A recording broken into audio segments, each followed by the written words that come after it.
এটা ভগা জুপুৰিত ২৫টা বছৰে এক দুৰ্বিষহ জীৱন অতিবাহিত কৰিছে এগৰাকী অসহায় লোকে।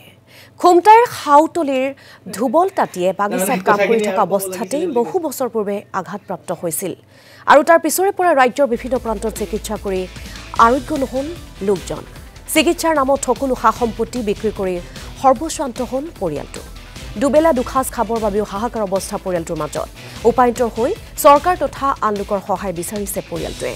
কোনো সদাশয় ব্যক্তিয়ে সহায় কৰিব যদি বিচাৰে তেন্তে একাউণ্ট নম্বৰ 3817791280 আৰু IFSC SBI N00000083 নম্বৰত আৰ্থিক সাহায্য দিব পাৰে। আমি পুনৰবাৰ একাউণ্ট নম্বৰটো উল্লেখ কৰিছোঁ 3817791280 আৰু IFSC কোডটো উল্লেখ কৰি দিছোঁ SBI N00000083।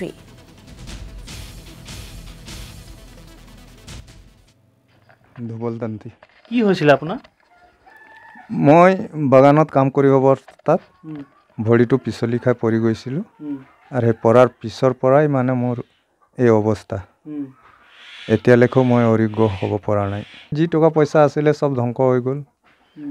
মানে চিকিৎসা কৰি কৰি আৰু ঘৰখন গোটেই অৱস্থা কাহিল হৈ গ'ল। এতিয়াতো তেনেকৈ মোৰ মানে ইনকম কৰা মানুহ নাই।